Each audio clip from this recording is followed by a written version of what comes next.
다 중간에 끝났다가 다시 또 이 모두가 전환이 돼서 뭐가 있는가 네, 어쨌든 잘하셨습니다. 감사드립니다. 우리 지금 여기 앞에서 마이크 이렇게 앉으신 분은 김민호 실장님이신데 이번에 앰프 설치하신 분이에요. 연식교회 다니시나요 혹시? 다른 교회? 연식교회? 아, 다른 교회 다니시는 것 같은데 오늘 만져주시라고 하셨어요. 박수로 환영하겠습니다.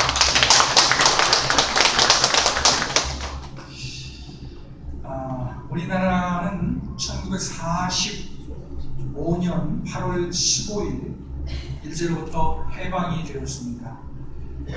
1910년 8월 29일 일본에게 나라를 빼앗긴 지 36년 만이었습니다.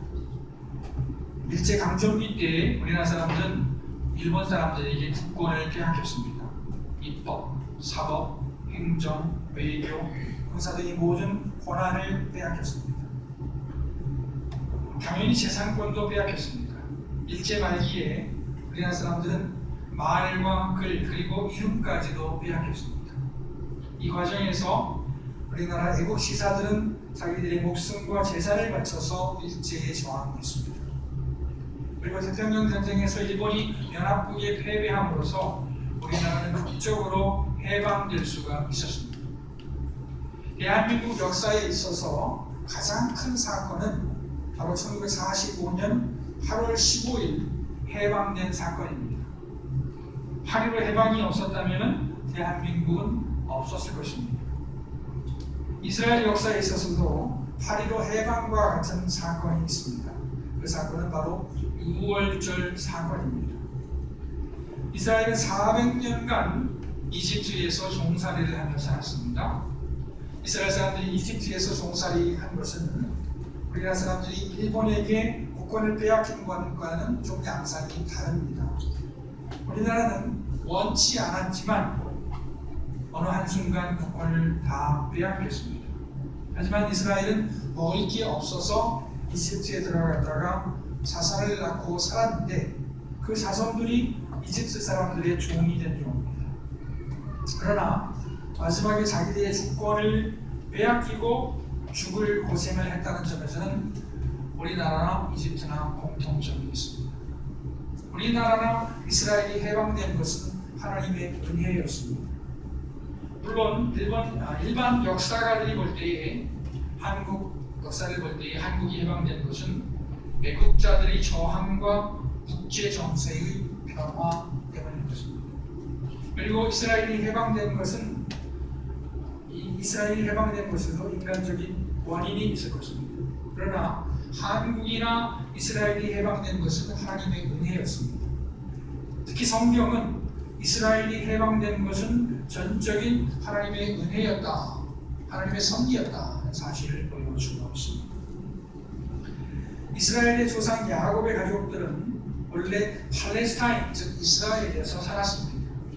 하지만 이들은 언젠가 가뭄이 극심해져서 먹을 것을 찾아서 이집트로 들어갑니다. 그런데 하나님은 야곱의 가족을 이집트로 보내시기 전에 13년 전에 야곱의 11번째 아들 요셉을 이집트로 먼저 보내셔서 우여곡절 끝에 국무총리가 되게 하십니다. 극한 가뭄을 피해서 이집트에 내려간 야곱의 가족들은 이집트 사람들이 환영을 받고 고센 땅에서 정착하게 됩니다. 고센 땅은 목축하기 좋은 땅이라고 합니다. 하지만 야곱과 그의 아들들이 죽고 요셉을 모르는 왕들이 등장하면서 야곱의 후손들은 이집트에서 천대받는 백성들입니다. 그럼에도 불구하고 이스라엘 사람들은 번성했습니다. 아주 재밌죠? 허락을 받았습니다만 번성했습니다. 기왕 이집트 왕 바로는 이스라엘 백성을 말살시키려고 합니다. 하지만 이때 하나님은 모세를 보내셔서 이스라엘을 구원해내십니다. 일찍이 하나님은 야곱의 식구들이 기근에 당하기 전에 요셉을 이집트에 보내셔서 국무총리가 되게 하셨는데 이번에는 하나님은 모세를 준비시키셔서 이스라엘을 구원하게 하십니다. 하나님은 모세를 통해서 이집트 왕 바로에게 이스라엘 백성을 이집트에서 내보내라고 말씀하십니다.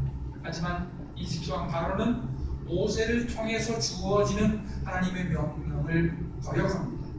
이 하나님은 이집트에 9가지 재앙을 내리시죠.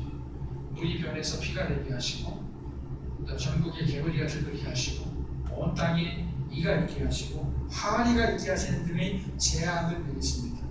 하지만 이집트 왕 바로는 이스라엘 사람들을 해방시키기를 거부합니다. 재밌게도 성경은 바로의 마음이 이렇게 강팍해진 것은 하나님의 섭리였다라고 말씀하고 있습니다. 이 하나님은 마지막으로 이집트 사람들의 장자와 가축의 첫 새끼를 치는 재앙을 내리십니다. 이집트 왕 바로의 장자를 비롯한 모든 이집트 사람들의 장자와 가축의 첫 새끼를 치시는 재앙을 내리신 후에야 이집트 왕 바로는 이스라엘을 이집트에서 해방시켜 그들의 조상들이 원래 살던 팔레스타인으로 돌아갈 수 있도록 허락을 합니다. 하나님은 이집트의 모든 장자를 죽이실 때 이스라엘의 장자들을 죽이지 않으셨습니다.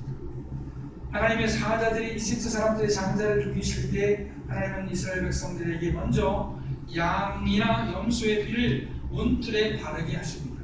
오늘 읽은 말씀에 보면은 우슬초라는 것을 가지고 바르게 하셨습니다. 우슬초라는 그 풀은 잔잔한 가지가 있어서 우리나라 풀로 한번 뭐로 말할지 모르겠는데 저는 그런 풀입니다. 이렇게 해서 잘 찍어서 잘 뿌릴 수 있는 그런 풀입니다. 그걸 이제 뿌렸죠. 그리고 하나님의 사자들은 이스라엘 사람들의 집 문틀에 바른 피를 보고 그 집의 장자를 죽이지 않고 넘어가게 하십니다. 이 사건을 기념해서 지키는 절기가 바로 유월절입니다. 유월이라는 말은 넘어간다는 뜻입니다. 즉 하나님의 사자들이 이스라엘 가정의 장자들을 죽이지 않고 넘어갔다 해서 유월절입니다. 그런데 이 유월절 사건은 우리 그리스도인들과 아주 밀접하게 연관되어 있습니다. 왜냐하면 이 사건은 예수님과 연관되어 있기 때문입니다. 성경은 예수님께서 바로 유월절 어린 양이다라고 말씀합니다. 하나님이 보낸 사자들이 이스라엘 가정의 장자를 죽이지 않고 넘어간 것은 바로 어린 양의 피 때문이었습니다. 그 피를 보고 넘어간 것입니다. 하나님의 사자들은 이스라엘 가정의 문틀에 발라진 어린 양의 피를 보고 넘어갔습니다. 그런데 성경은 이 양이 바로 예수님이다 라고 말합니다. 이게 무슨 말입니까? 예수님이 어린 양이라는 말이 무슨 뜻입니까? 문틀에 발라진 어린 양의 피가 이스라엘 사람들의 장자들을 살렸듯이 예수님의 피와 예수님의 피와 관련된 하나님의 약속을 믿는 사람들을 살린다는 뜻입니다. 예수님의 피는 우리의 피가 똑같다고 볼 수 있겠죠.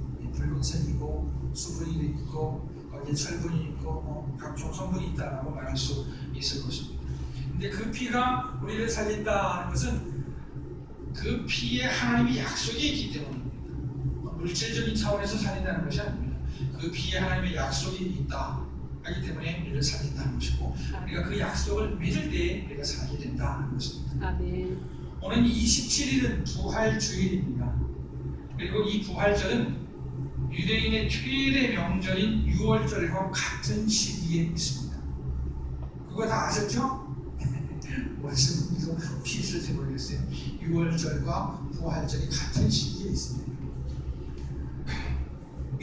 부활절이 유월절과 같은 시기에 있는 것은 예수님께서 유대인의 명절인 유월절 기간에 십자가에 못 박혀 죽으셨기 때문입니다.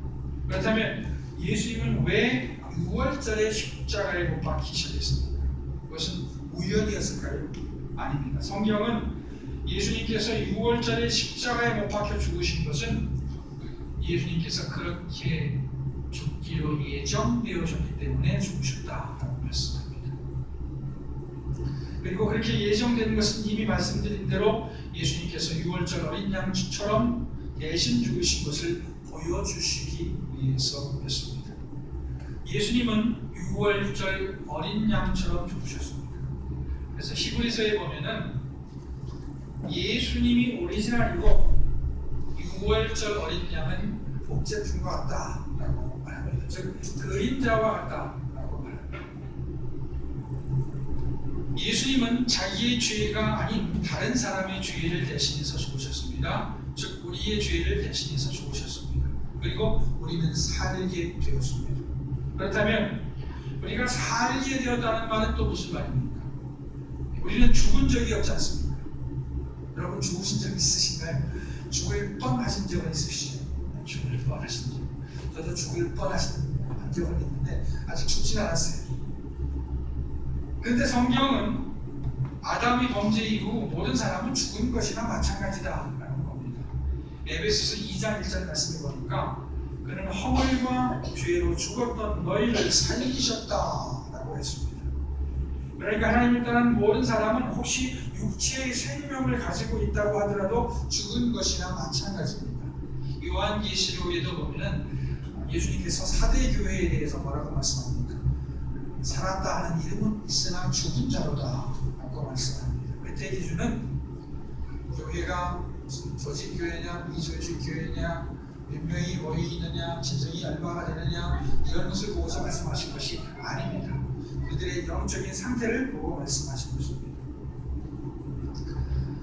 하나님을 떠나 죽은 상태에 있는 사람들을 예수님께서 살리셨다는 것입니다. 그렇다면 예수님은 우리를 어떻게 살리셨습니까?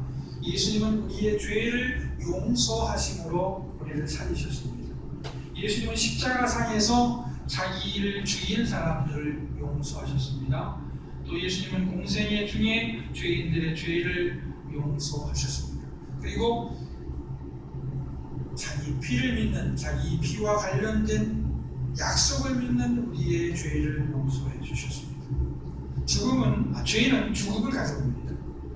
죽음은 하나님과 멀어지는 것입니다. 성경적으로 보면 죽음은 하나님과 멀어지는 것입니다. 공교롭게도 이번 주에 장례식이 2번 있었습니다. 우리 인권위 수사님 아버님이 돌아가셔서 그래서 우리 화요일 날 장례를 치렀고 또 우리 변상철 집사님 어머니께서 돌아가셔서 오늘 이제 장례를 치르셨을 것입니다. 우리는 이런 분들의 이제 죽음으로 오면서 돌아가셨다 이렇게 얘기를 하는데 죽었다라고 표현을 하죠. 근데 성경적으로 보면 죽음이라는 것은 하나님과 분리되는 것입니다. 하나님과 분리되는 것. 그러니까 우리가 이 땅에서 살아가 있다 하더라도 하나님과 이 적대적 관계에 있으면 죽은 것입니다. 그러나 우리가 어떤 어려움 가운데 있더라도 하나님이 우리를 아시고 우리가 하나님을 알게 되면 우리는 살아있는 것입니다. 아담과 하와가 하나님의 명령을 어기고 선악과를 따먹은 다음에 에덴 동산에서 추방되었습니다. 마찬가지로 모든 죄는 우리를 하나님에게서 멀어지게 합니다. 그리고 하나님에게서 멀어진 것이 곧 죽음에 이르는 것입니다. 이 죽음의 상태에서 생명에 다시 이르기 위해서는 죄를 용서받는 길밖에 없는 것입니다. 그런데 그 죄의 용서가 예수님을 통해서 이루어졌다는 것입니다. 구원론적 관점에서 봤을 때에 인간은 스스로 죄에서 자유로워질 수가 없습니다.